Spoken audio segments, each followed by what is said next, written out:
Tem uma coisa que eu adoro nos meus pais e na minha família.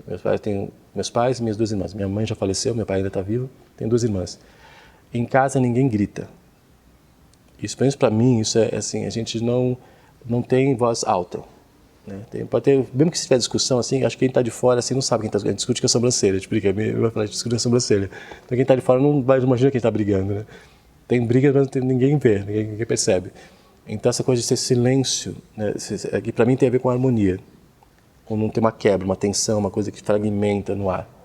Aquelas vezes você foge, você fecha o olho, tem medo, que eu já vi na casa de vários amigos, ou história de vários amigos, né? Ou filmes.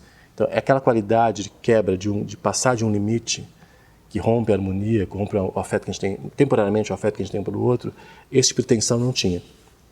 Isso era legal. Isso me ajuda muito a chegar a tomar até a segurança que eu tenho, o equilíbrio que eu tenho em qualquer lugar que eu vá no mundo. Seguramente tem a ver com isso. Outra coisa que é uma herança, bom, uma coisa, outra segunda coisa é que eu desde pequeno desenhava muito, eu era muito tímido, ou não era timidão, era introspectivo. Né? Então eu gostava do meu mundo interno, era e ainda é muito maior do que o meu mundo externo, muito mais rico, assim, eu gosto muito de brincar mais, né, eu estou lá para dentro. Então eu pegava livros, né, e desenhava muito. Eu pegava livros mesmo, eu pegava livros do meu pai, abria aquela parte branca que tem as beiras capa e desenhava, e ele deixava eu desenhar. Ele é apaixonado pelos livros dele, tinha uma biblioteca enorme, né? Meu pai não fez universidade, ele parou no segundo grau, né, por sexta série, né, ginasial, mas ele sempre teve que trabalhar, naquela que tinha que trabalhar, e os jovens, né, mas ele gostava muito de ler, então ele tinha muitos livros e deixava a gente pegar nos livros. Então, eu não sei até hoje como é que ele podia ter tanto investimento, ele investia muito dinheiro, pouco dinheiro que ele tinha, investia muito em livros, e não sei como é que ele deixava de pegar aquela preciosidade dele lá, ele ia tremer por dentro, não, tem que deixar eles mexerem, mas tomar que eles não rasem. E a gente pegava, minhas irmãs pegava os livros e tinha acesso àqueles livros todos. Então eu podia ler de tudo, ver de tudo, enfim, era muito legal. Ele era um colecionador de enciclopédias.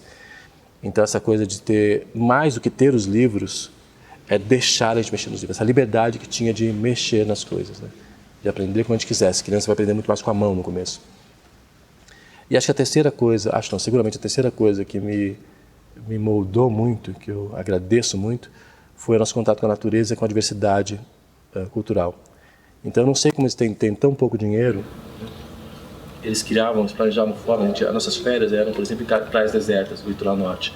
Na época não tinha essas praias todas que tem. Você andava, o carro andava pela areia, né? A maior parte dos trechos, a estrada era areia, depois pegava a estrada de barro. Então eles iam em lugares que ninguém ia, e era madeira pescadora, sabe? Super fechada. E a gente ficava lá, alugava uma casinha, e a gente ficava nas férias inteiras, e ele deixava a gente pescar, e comer na montanha, cachoeira. Não, às vezes, uma vez a gente foi numa vila de italianos, numa fazenda, no interior de Minas.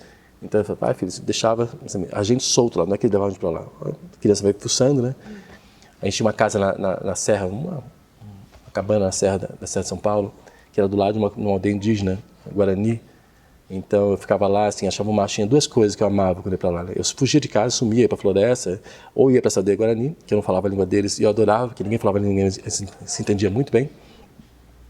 E tinha umas plantações, tinha uns japoneses, que a maior parte deles só falava japonês mesmo. Imigrantes, então, tinham umas plantações de chá, tinham granjas, e eu ia me enfiando na fazenda deles também, eles me adotavam, né? Tem uma família que me adotou, que também não falava nada de português, e aí eu não precisava falar nada, mas todo mundo se entendia no olhar, né? Nas comidas que eu experimentava, então era um silêncio que eu amava, tanto com os índios quanto os japoneses, eu fazia, esse aqui é o meu universo, se existe isso aqui que eu quero na vida, né? Então, isso de pequenininho, 3, 4, 5, até 10 anos. Então, essa exposição que eles colocaram na gente, de ir para o meio do mato, ir para o meio das praias, para a cachoeira, né, para comunidades quilombolas, e deixar a gente livre para isso, foi o que me preparou para eu viajar pelo mundo inteiro e me sentir à vontade em qualquer lugar. Desde Wall Street, né, desde um palco no MIT, até numa comunidade, numa vila, numa aldeia indiana no meio do deserto, né, e dançando com o pessoal no meio e ficar muito à vontade. Acho que essa herança é palmas para meus pais. Entendeu? Eu nem falei isso para eles desse jeito, preciso falar. Pelo meu pai, ele vai chorar. Mas seguramente isso.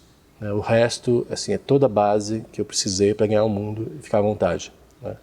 Em muitos dos meios que eu fui, não tinha negro nenhum. Né? E muitos meios que eu fui, que eu vou, né, ninguém veio de uma classe social mais baixa. Né? As pessoas estão acostumadas com outro lugar. E acho que do jeito que eles me treinaram, é natural, eu não tenho segurança nenhuma. E eu nunca soube, né, durante muito tempo eu achava que eu sou assim mesmo. Nem era orgulhoso disso, só é assim. Depois de tanta gente me perguntar por quê, como que vai, que eu comecei a prestar atenção e é isso, é eles. Eu não seria assim facilmente, eu sou introspectivo, acho que ia ser muito fácil, né? E essa formação foi essencial.